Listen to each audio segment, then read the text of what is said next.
Hello, everyone. Welcome to Heartlines. Now, this is our space where we discuss everything relationship and love. And I'm going to be your host for tonight, Uwa. My name is Uwa.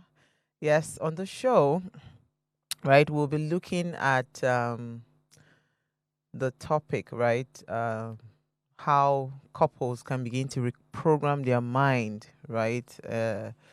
Just reprogramming your mind. So before you say that I do, how do you prepare your mind before you become a couple, right? Whether it's red flag, green flag, and everything in between. We're going to be checking all of them out. And yes, again, I have my people, Sergio and Precious. They are joining us via Zoom. Hi, Precious. Let me start with you, ladies first. I'm good. I'm good. Good evening. Good evening. How are you doing? How's your day? Oh, my day was wonderful. So tell me what was interesting about today for you? Okay, so today was the day when almost everything in my house needed maintenance. So I was home all day with workmen, fixing one thing after the other. So it was Ah, wonderful. that's really interesting. I know Yeah. those days. Ah, it was wonderful. Interesting. Interesting. Sajo is joining us as well. Hi, Sajo. Were you also with Hello. Walkmen? No, I was just having a quiet day, Really? What did you do today? trying to understand what trying to understand what democracy truly means to us as a people. Hmm. Interesting. I just had a long 1 hour, 20 minutes of conversation around democracy, so I'm going to run away from that. They have warned me that this You People's Hotline is for soft conversation. So I cannot bring my political, conversations here. But hey, Nigeria would definitely be that country that would love to, to all be in and live in. Yeah, but Sajo, how are you though? I'm good. Okay, great. All right, so please note that you can share your story with us via our WhatsApp line is 081-80384663. You can also join the conversation. Call us. The numbers to call are 07025007749 and 07014242420. And please head on to our YouTube channel and go there to subscribe, like, share, and invite your families and friends to join the conversation, right? And share to someone who you think needs to hear this, right? We have our partner stations, R2TV, DSTV, Star Times. You can also go there to watch. Go TV is 145, DSTV 408, and Star Times is 308. All right, so let me quickly go on this short break. When I come back from the break, we'll just jump right into the conversation. Stay with me. Stay tuned. Heartlines will be right back.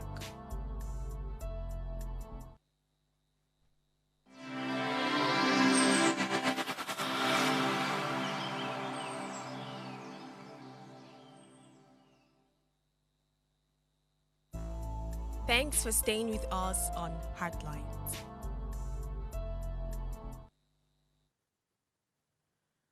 All right, Sajo, you are the married man amongst us and the only man amongst us. I'm going to start with you, right? When you wanted to get What married. happened to ladies first? No, no, no.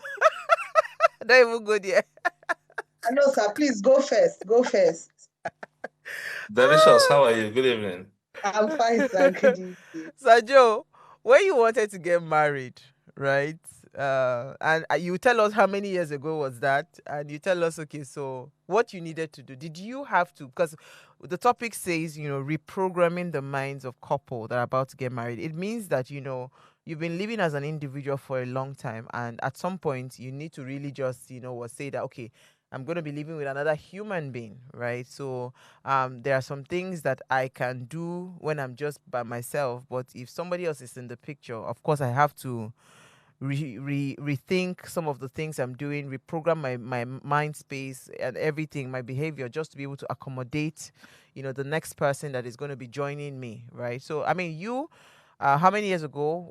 And what did you do differently when you said, okay, now I found this person, this is the love of my life, I'm gonna spend the rest of my life with her? What did you do differently?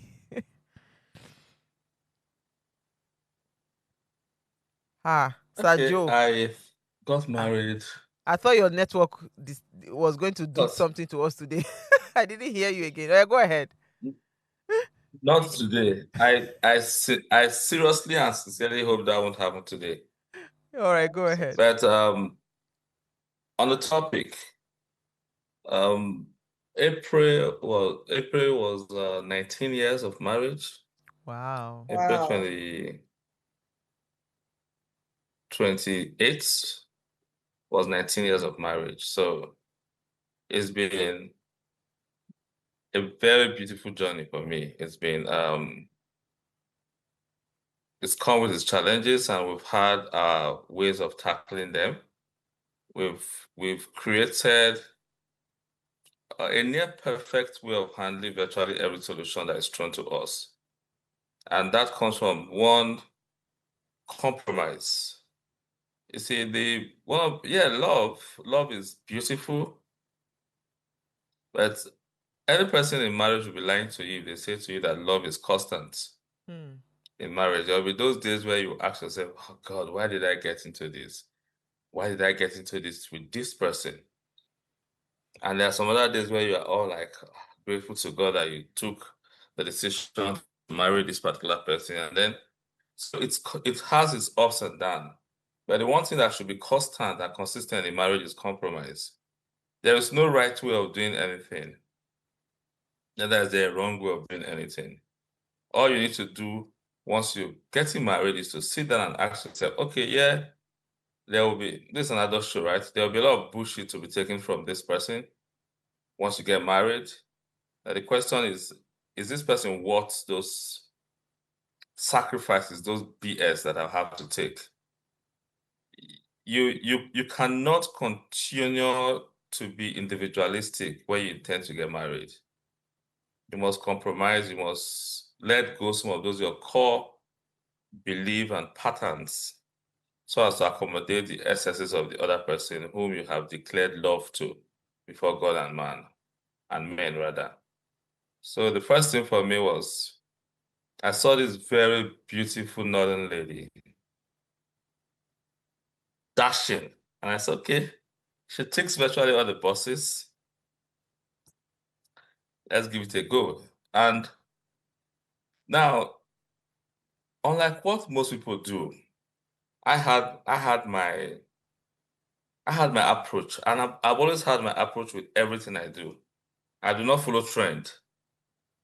So why people would normally go to fine dining, fanciful restaurant, or have a pageant to propose, we had a wonderful dinner that evening somewhere around the GRAs because she was living in GRA Keja with her parents, and I was just a struggling young lawyer in Lagos. So I took her to dinner to a restaurant that I could afford as at that time, which was also eating almost half of my salary for the for the Wow. month. But when we left there, we drove straight to St. Leo's Catholic Church. And at the grotto, if you're a Catholic, at the grotto, I proposed to her. And the reason I went to the grotto to propose to her because I'm conscious of the commitments I make before God and Hmm. before Mother Mary. And I knew that whatever I went there to do was a very serious business.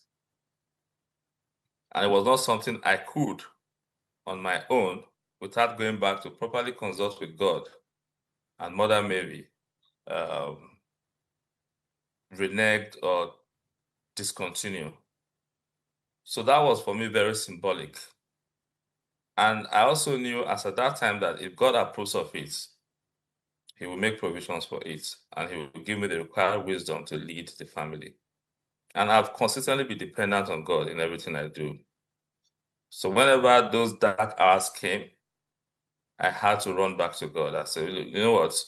You put me as the head of this family. I've done what I can do. I can't do any further. I need help." Hmm. And then he always He came always through came to. But Sir Joe, most so before times. you did all that So proposal and all of that, yeah. did you have to change a certain way of thinking, or you were already that guy that just had everything figured out? Because you said you had a certain way of doing things. I'm trying to understand. Now let me say this. You see, there's a luck factor in everything we do. There's no perfect box ticking exercise that you carry out. Oh, this flags, that flags. So what I said to you while I was speaking, I don't know if you heard that, I handed over most of the things to God to deal with in my own way. But again, whether they were compromised, yes, I knew that I was no longer going to be a boy. I was no longer going to hang out with my guys as much as I want to. I was not answerable to someone. I needed to not like take excuses or take permissions rather, but I needed to consult with someone for virtually every decision I was going to take.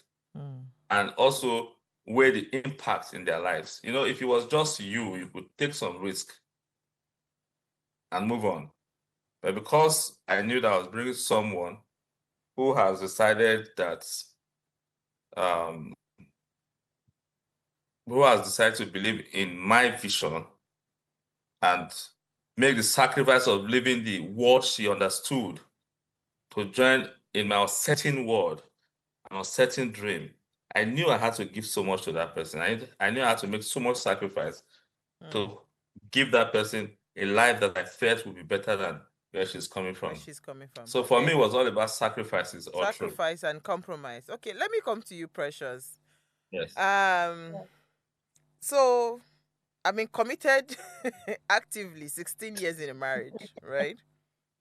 Okay. If I want to say what I know now as to how to approach marriage, a lot of people, I will completely dismantle all the things you think you know about marriage. I will help you scatter your brain, because I feel like with what I know now, with the experience, and this is just me talking from my own worldview, right? With my experience, I know that there are so many things you need to do differently when you want to go into a marriage with another human being, right? But I want to hear your thoughts, Precious. Is it an important thing? If we say deprogramming our minds, is it an important thing? You are single, right? And I'm hoping that you would hope to get married, someday. Do you feel the need that should you find that person that says, okay, this is the bone of my bone and the flesh of my flesh, and I think I can spend the rest of my life with this person? Do you think you can ever there are some things right now that you're doing that you would need to deprogram your mind from?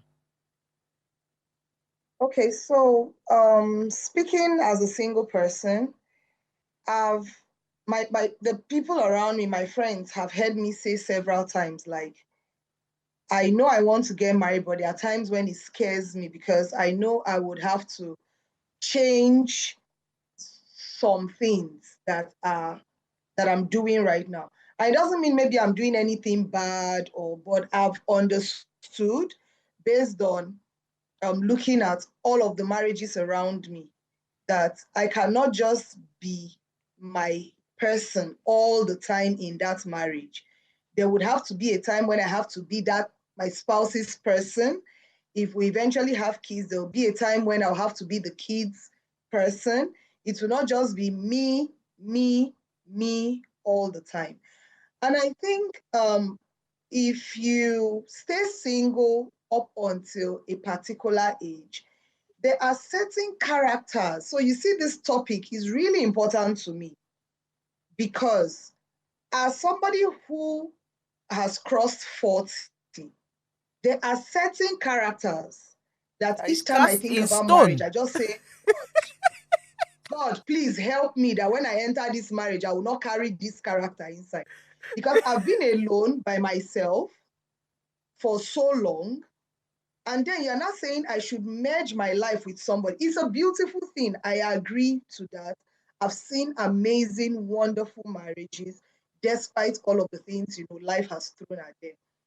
But you see this thing about reprogramming the mind. A lot of singles are yet to do it. And so they go into marriage. That's one of the things I've seen. They go into marriage with this, oh, it's going to be rosy. Oh, it's going to be a continuation of my single life. And then the harsh reality, let me use that phrase, of marriage hits them. And then it's like, what is this? And so you see conflict arising over every little thing. They can't seem to agree on anything. Something as simple as, where do we live? Especially when it has to do with long distance relationships while they were courting. So they didn't even think about talking about who is going to relocate to where, how they're going to do their jobs, how, like, are you going to resign, especially if the two of them are working, in corporate organizations. If someone is running a business, are you going to, carry your business to this city? Or if we're going to live in the two cities, how are we going to manage house rent? How are we going to manage trying to see? It is a lot. And so intending couples need to understand that before you get in, there are some things that you really need to talk about. The blueprint for marriage is there. I understand that. But it is different to each couple. You and Absolutely. Sergio have been married for a lot, so many years. But if I were to take your blueprint and take Sergio's blueprint, No, there we will be are worlds something that will apart. be the same, but there will be so many things that will be different. You We are are worlds apart. basically doing Precious, what works. it's interesting you're talking about this, and I'll come back to you. But let me go to Sergio again, because how important is discussing values. I say this very strongly because some of us entered marriage. We never had a conversation. We didn't have a Yeah. conversation about faith. We didn't have a conversation about family. We didn't have a conversation about finance, gender roles. We didn't have a conversation on even parenting, career goals, conflict resolution styles. Like what, we never do this. We never had those conversations, and we just entered. Oh, I love you. I love you. We love each other, and we just go into the marriage. And you now go into the marriage, and um, years into the marriage, you're beginning to see things, and you're wondering, because I've heard somebody say to me that, did you not know he was like that before you married him? I say, is that how they used to do? you know but I mean, my sister, they won't bring my leg with this topic, but I will return my leg back. I will return it back. But Sergio, let me come to you. How important is it to discuss values when it comes to relationship? Because honestly, I see a lot of people just go into this thing. They don't have those conversations. And these are the important conversations that either makes that marriage or mars it. Now, what I hear you say are two different things. One, you're speaking about values, and the other one, you're speaking of important conversations that needs to be discussed before going into marriage. With respect to value, it is values that attract. The reason you saw someone beyond the looks and the amorous intention that you may have, what sustains a relationship after sexual interaction should be value and nothing more. If your values do not align and you continue in that relationship and hope to grow it into something permanent, then it's I'm a little worried about the thinking of the person who has not seen that those values align. But on those core issues that needs to be discussed, I think it is important that those conversations are had, but not had in a sort of way that it is not open to further reviews and further improvements, because there is really nothing permanent. As you grow, your thinking, your understanding of those conversations could change. Let's pick one. Shouldn't Let's there be some discuss things that religion. shouldn't there be some things that would be sacrosanct? Like, for Of course, instance, those are values the around values. finance. The values itself, I won't put that to finance. I would like the values. My understanding of values are the things that form your inner being, the things that are not even discussable or negotiable. those structures in you. How do you see life? How do you see marriage, for instance? What is your take on God? What's your take, not religion now, what's your take on spirituality? What's your take on polygamy? Are you open to a discussion that could say, okay, if things go south, we can add another woman into this home or add another man into this home? Those are the core values that I think, whether they are discussed or not, you would perceive it from the person you're dating if you really look deep enough.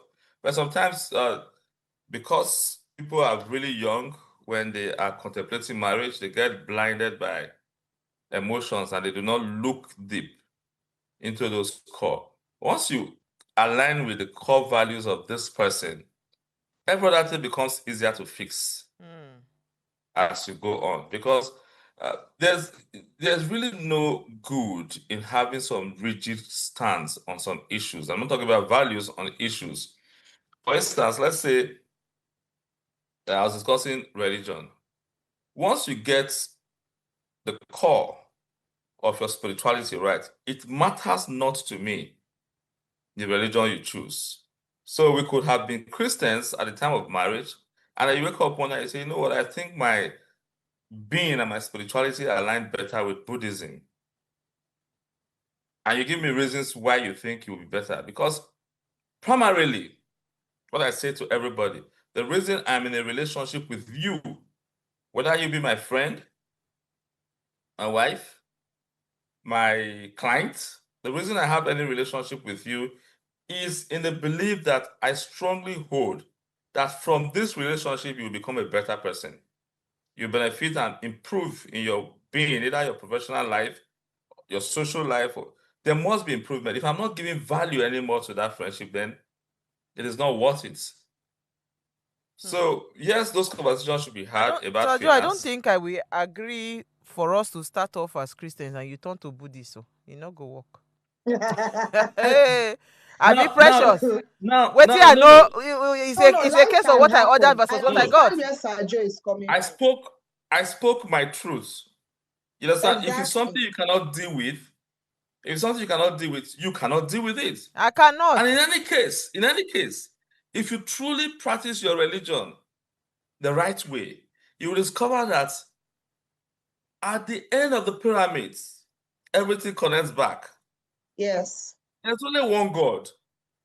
Okay. You can give him any name you want to. You can call him Osalopa, you can call him Chukwu, you can call him Olorun, you can call him God. He is God.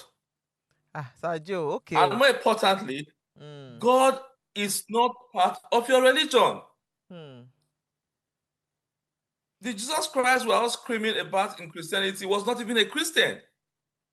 Okay, let's move away from religion, because I think if we start that journey, we will not end. It will not end in a. We are going to keep on arguing. But I want to ask a question, and I want to throw it to you and Precious, right? Does marriage have a universal definition? Because you see, I remember asking someone a question. I said, "Why do you need a wife?" Right? Strip everything. If you need somebody to clean for you, you can hire a cleaner. If you need somebody to cook for you, you can hire a chef. If you need somebody to, the other room, there are opportunities to get people to do it for you, right? So if you take out all those things that they use to define why people must come together and consummate a marriage and all of that, why do I need a husband, right? If it's, let's say, money, provides me security, blah blah blah, why do I need a husband? Because I think that a lot of times with marriages, right, with couple, I think a lot of people do not have clear definition of what they want in a marriage. So that's why I'm asking, does marriage have a universal definition, or marriage is just something that means different things to different people? Precious, you want to go first, and Sajo will come next. I would say marriage doesn't have a universal definition because somebody can define marriage culturally, what it means to them in their culture. Depending on where you're coming from, there are people, so why I say so is there are people who do, while in Nigeria, so let me use this as a case study, there are people who do traditional marriage but don't do court wedding. And it doesn't mean that because they did not do court wedding, they will not have a fulfilling or a wonderful marriage. So marriage doesn't have a universal definition, but we all agree that when two people agree within themselves first to spend the rest of their lives together, leaving all others and be by themselves, and then probably, if God permits, go ahead to procreate, then that is marriage to them in that setting. So I don't think it has a universal definition, but it's when, for me, I just think it's when two people have agreed. Because there are people who are in marriages today that their parents say, over my dead body will this my child marry, and yet they got married to, those their partners, and they are very okay. Sajo, do you want to come in? Yes, if you let me. Yes, I can let you. You may now speak, my lord. As you please. Now, the question as to whether marriage has universal definition, yes, it does. Marriage has universal definition, but marriage does not have universal practice. Okay. And I'll distinguish. The universal definition of marriage, in my understanding, is a contract between two persons. Now, I am very selective these days when I want to define marriage. I would ordinarily, if this was 15 years ago, say it is the contract between male and female, consenting adults to agree to live together based on the values and vows that they have taken, depending on their religious belief and cultural inclination. Now, it can be between two persons, howsoever described, also based on the vows that they have taken and their cultural or religious inclination. However, in practice of marriage, there is no universal standard or definition of how marriage should look like, be like, or practiced. It is individualistic. A couple must sit down and work out what works for them. What I've said to young persons who come to me every now and then on issues of marriage, some persons I'm mentoring, is that marriage is beautiful by all standards. I am experiencing a wonderful marriage. So I would say to them that the only thing better than being married, the only thing better than getting married is marrying the right person. Marriage on its own is beautiful, but the bliss of marriage, the climax of its beauty is marrying the right person. And the only thing worse than being single is marrying the wrong person. I'd rather you remain single for the remainder of your life and be happy than engage in any form of marriage, howsoever described, and not be able to find happiness. So if you're thinking of getting married, understand that you will be better off being unmarried, than being married to the wrong person. Now, that said, while you were speaking, you asked, you made some comments on why should one get a wife or get a husband? Is that really necessary? If you want a good cook, as a matter of fact, in fairness, speaking realistically, marriage limits you from options of a good cook, because now you have to depend most of the time on the food cooked by your wife. If you're lucky she's a good cook, fine. But if she's not a good cook, you have to deal with that for as long as you are in there. And she may also be someone who does not like cleaning. And you have to deal with that. Then on the other room, she may not be very good in the other room. And even if she's good in the other room, you're going to be having just okra soup every now and then. Is it okra the best no soup that they're variety. looking for in the other room? No. So it is limiting. Much as okra is a wonderful soup, a little of afang or one of those other soup would not have hurt the mind. Sir Joe, But coming now from once you? No, please. The point I'm making is that it is limiting. Yeah. That no matter how good she is, you have now decided that you will deal with okra for the remainder of your life. That's the point I'm making. Though there are other soups out there that you would have loved to taste, but by virtue of your vow, you are no longer allowed to taste them. Then if all of these are limiting, the question would not be why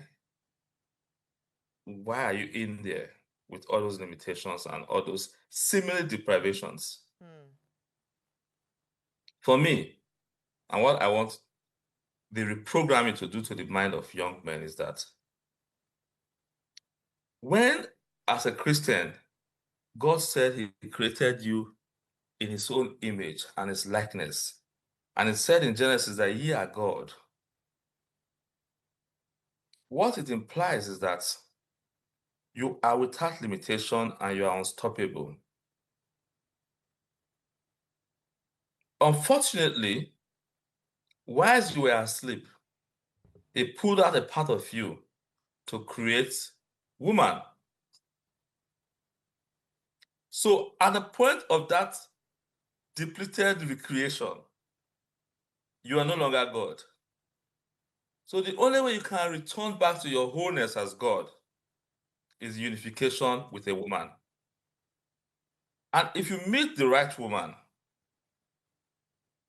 and your values and goals aligns with that woman, I tell you for free, there is nothing you cannot achieve. And both of you becomes unstoppable. Absolutely. So for me, that is the reason why you should actually, against all of those other deprivation or lacks or limitation, the reason I love what you're saying, Sergio, because that was the response I was trying to get from the question when I posed it to that person. Because for me, I think marriage should begin to find a deeper meaning. You know, there has to be something deeper that would make you say, you know what? I think I have found the person that I want to spend the rest of my life with. Because now, the reason we're having some of all these divorce and all these superficial kind of whatever is because everybody, they are at the surface level. People are not going deep, you know, into the real essence. Because if you understand the power of that unity called marriage, you can actually conquer the world, you know, when you align with the right person. Sadly, that is why we're not having, amazing stories to tell when it comes to marriage. But you know what? Let's go on a very short break, right? When we come back from that break, we'll continue this very interesting conversation. Then, of course, if you have your comments, share your comments with us. We'll take them. Stay with us. Stay tuned. Heartlines will be right back.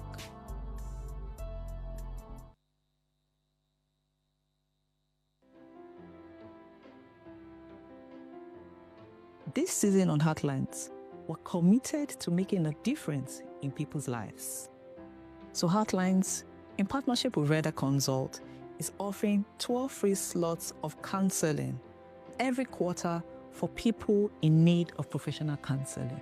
Additionally, we're taking on 2 pro bono cases for individuals navigating a challenging divorce. To participate, please send an email to counsel@vedaconsult.com with your story. Our team will carefully review all submissions and will contact all the shortlisted candidates. Heartlines is live Mondays to Fridays at 10 p.m, so engage with us.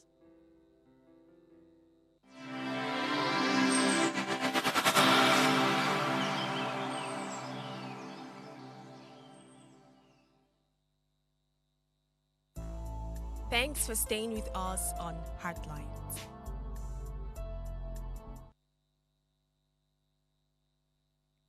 All right, thanks for staying tuned. Right, if you just tuned in, we're having a conversation around marriage. Right, we're talking about reprogramming the minds. Then before you say I do, as a couple, and I have with me on Zoom Precious and Sir Joe, joining us via Zoom, and Precious. Yeah. So there's something interesting about your story. You were married once, but your marriage was just for about 8 months, and something then happened and you got divorced. Do you think, if you are to introspectively look at that entire um, the entire thing around the marriage and everything, do you think it can speak to what we just said, Sajo and I, before we went on that break?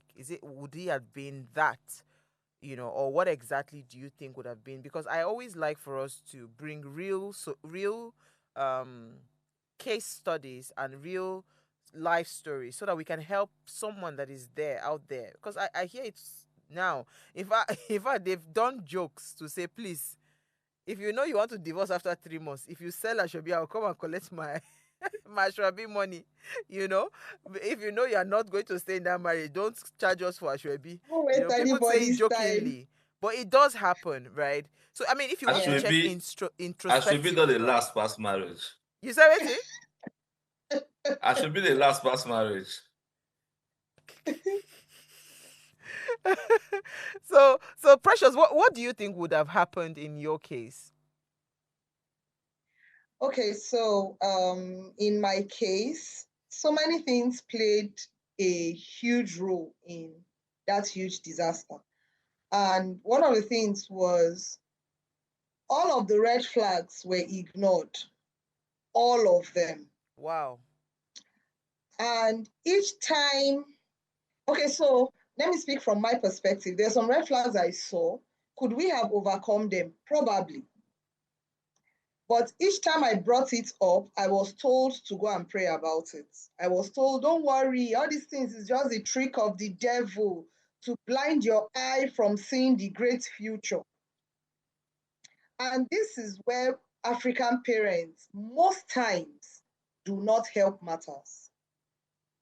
Because not just African parents, African adults around, the intending couple. So something pops up and either the husband to be or the wife to be now says, look, I don't think we should go along with this thing. See what I'm noticing. You will hear, don't worry, she will change. Once you marry her, you can put a stop to that. And that's how she was brought up, but you can change it. Or you would hear on the part of the woman, they tell the woman, don't worry about it. It's just men and their ego. Just learn to be a little bit more humble and you will win him over. They start quoting, if you're a Christian, they start quoting Bible passages, forgetting that marriage is more physical than spiritual. I understand the place of spirituality.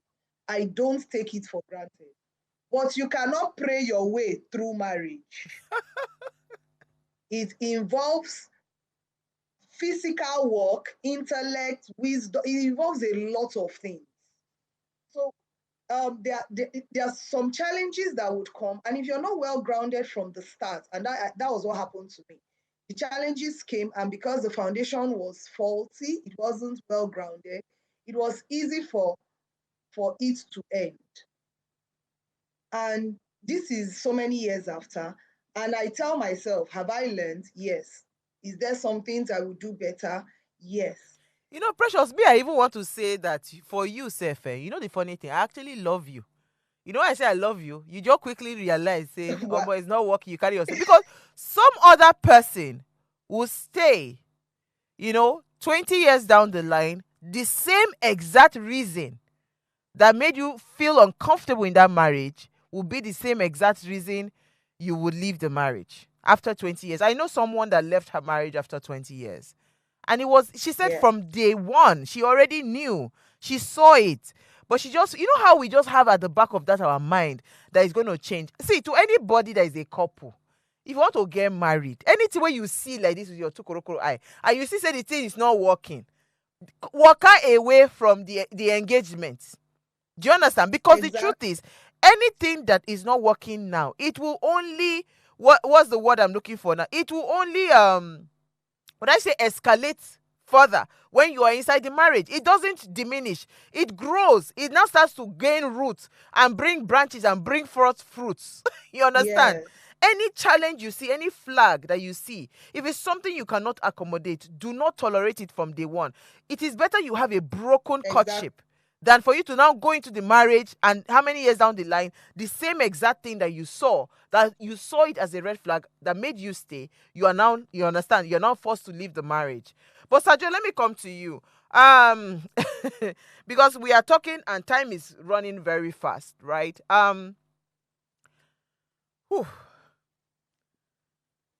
as a lawyer, because you as a lawyer, and I'm sure you must have seen a lot of divorce cases. Why is this topic very important? Because I like preventive, what's it called? Preventive solutions. Because this is almost like you are trying to prevent something from happening in the future. Because let us not get to the point where we'll go and hire Sajo is not a cheap lawyer. We'll go and hire Sajo's services to say, please come and dissolve this marriage. You have seen different Yeah, people. demarketing me now. I'm not Well, going to advise you on that. Sajo is a No, very, no, very we did not affordable lawyer. demarket you. Please, he's a very affordable lawyer. And then they don't send me bill. So Sajo, because No, you've dealt with different cases of people that end up in the courtroom, trying to go through the procedures of a divorce, right? What would you say? Why would you advise people to intently look into this topic about reprogramming and setting the foundation right? Why is that important? okay, first of all, I did not say you should change your perception of me being not affordable, easily affordable. I do not intend to be affordable to every person. So and I mean, no good lawyer is affordable. Okay, Mm. And sir. I pride myself to be a very good one, if I have to Okay, blow sir. my Moving on. trumpet. Now, the danger of not listening and not attending to the red flags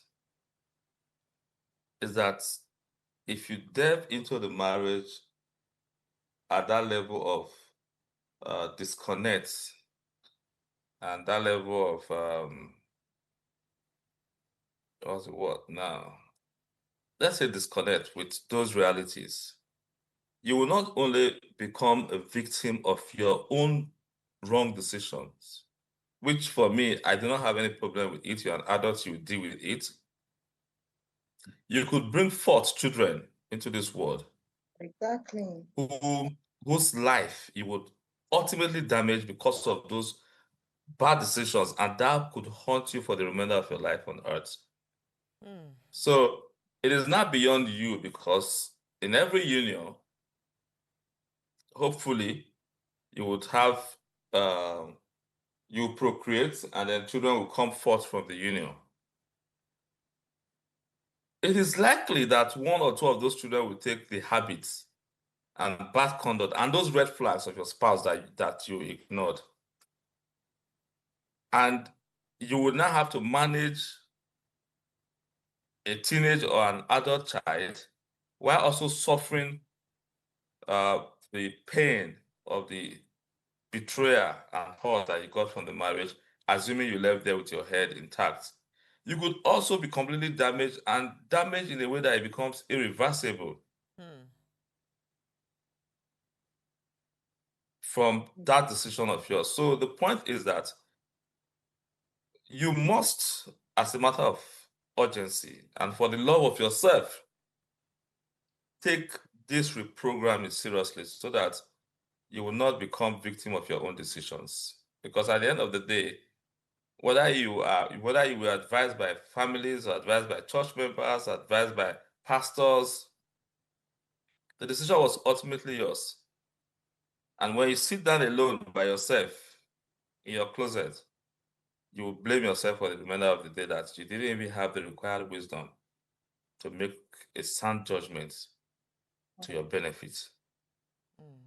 And now the benefit of those who you bring forth from that relationship. Absolutely. Absolutely. Precious, do you want to add to that? Because you do therapy, right? And you've lived it to some Yeah. extent as well, right? Why is it important for us to pay attention to this subject of reprogramming our minds? Just like Sajo said, at the end of the day, it is going to be your life, your experience, your everyday reality. And as much as we allow the influence of society, parents, religion, when all of those people have gone to their houses, it's going to be you in the pot of soup that you have cooked. If it's going to be sweet, I understand that we're not saying, oh, be a rebel all the time. No. But there are things that you should be able to, you know, stand your ground and say, look, ultimately, this is about my happiness and about the future of the children I intend to bring into this world. Um, Dysfunctional parents breed dysfunctional families. And so you see, is an unending circle of, you know, unhappiness and crazy people in the society that their thinking are, become their thinking now becomes warped based on the type of families that produce them. So I love this topic.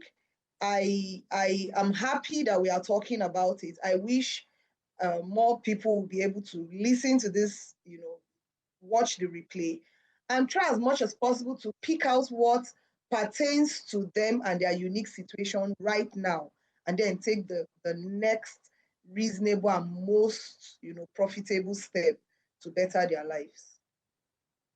Absolutely. It couldn't have been said any better. Um, if you have been in a marriage for a long time, you would know that it's a Well, your very. volume is very low now. We can hardly So hear you. sorry, can you hear me now, Sajo? Yes, yes, better now. I said if you have been in a marriage for such a long time, you would know that it is very, very critical that your mind is in the right place. You understand? Before you are joined to another human being.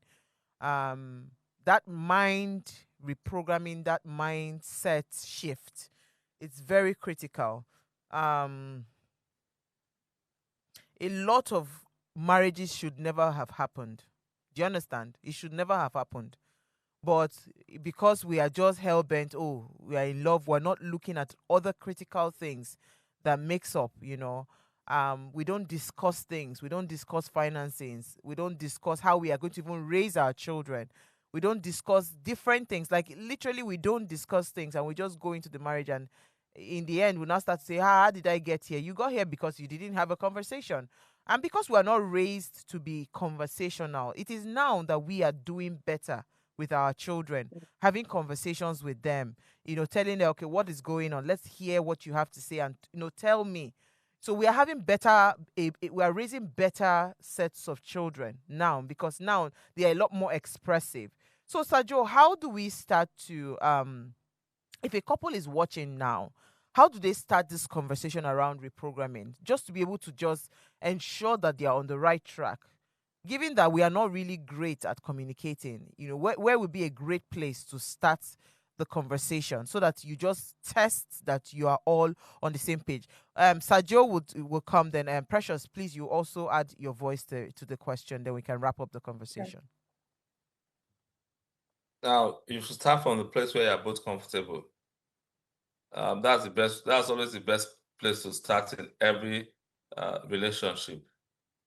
Topics that you think are not very sensitive, you should engage in them, and then when you're able to find a common ground on them, you can go into other part of the conversation. And it does not stop. It does not stop. You see, even in marriage, you will still continue those conversations, those very deep conversations. At least in your first 5 years of marriage, you're going to have serious conflicts, which will require those conversations if you have not had them. So be open to it. Be less selfish about it and less strict. It should not be your way or the highway.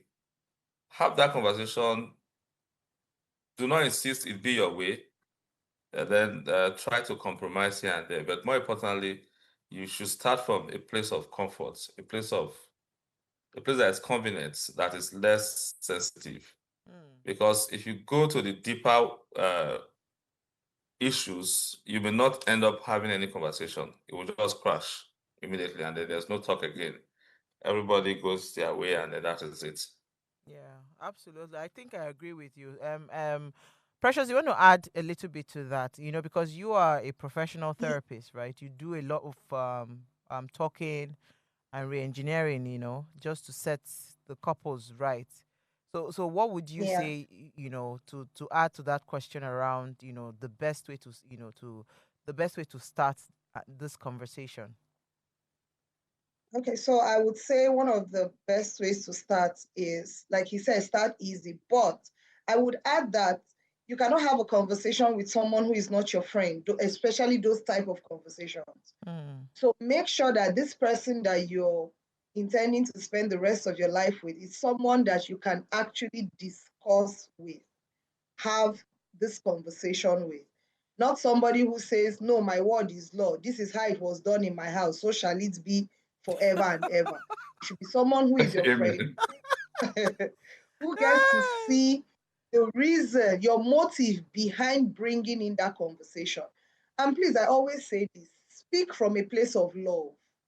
If you Mm. speak from a place of love, it is easier for the other person to accept or receive the words you're saying and possibly go and have a rethink, and then you people can now come to an agreement. If you speak from a place of conflict or from a place of anger or from a place of control, then it's going to be, a difficult conversation to have. But as long as you speak from a place of love and understanding, then it will get easier, as the years go by. Absolutely. Hey, so that the Almighty, my word is my bond. But Precious, there are people like that. They don't I like know. they are not Lord. Because I they are said not so. open to any kind of like this is how I want to do Yeah. it. I have someone I've now, heard her I've son heard is people say barely 10, like 9, and he does it. I says you better break that because that is a future catastrophic waiting to happen. Because you have to learn how to yeah, be flexible as a human being. That is the only way you yes. can live with another human being, tolerate another human being. You must learn. It's a give and take, compromise here and there. But if you say this is how Yeah. I do it, ah, Sajo, you end up with us in the courtroom.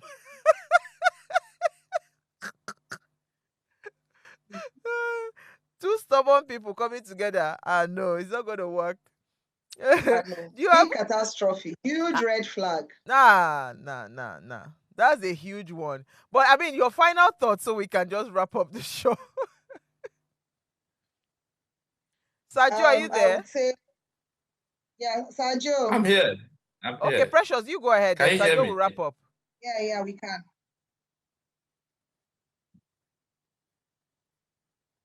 Precious, you can go ahead. Oh, okay. I would say it's time for us to actually learn how to sit down and have conversations about serious things and about playful things. It's time for you to be intentional about the person you envision to spend the rest of your life with. So you don't end up with a stranger or, marrying the wrong person, like Sergio said. You don't just aim to have a good marriage, you aim to have a blissful marriage. Mm, And so you should be able to put in the work so that you can reap the results. absolutely.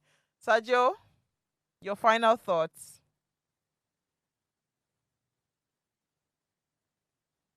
Oh, I cannot hear you. I said, Sajo, your final thoughts. Can you hear me now? Yes, I can. Okay, your final Okay, yeah, my thoughts. final thoughts will be um, to men, it's a partnership. It's not a servant master relationship.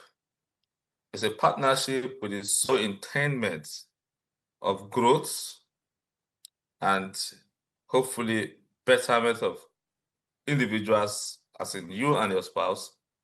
And then you must put in the work for both, for the couple. Now, you must put in the work, you must put in the time. And there's no right or wrong way of doing things in marriage. You must listen to each other and understand that at this point, it is not your decision, not your good, not your growth, not your drive, but our decision, our good, our growth, our future, and our success. When you replace that you and I with our and us, you most likely have a wonderful marriage. And I wish you the best as you try hard to improve on what you already have. Says the man that proposed in a grotto. Thank you so much, everyone. Thank you, Sergio. Thank you, Precious. I think we've had an amazing conversation. All right, so remember, you Yeah, don't have to bear your burden alone. You can reach out to us at counsel@vedaconsult.com, right, to just share your story with us, so we can put you through. And remember, we also have free counselors, right, on standby to help you grow through the process. I mean, see Precious, Sergio, there's Chente, there's Jacinta, there's Franca. Amazing people. So please don't share your burden alone. We'll see you guys tomorrow at 10 p.m. Enjoy the rest of your evening.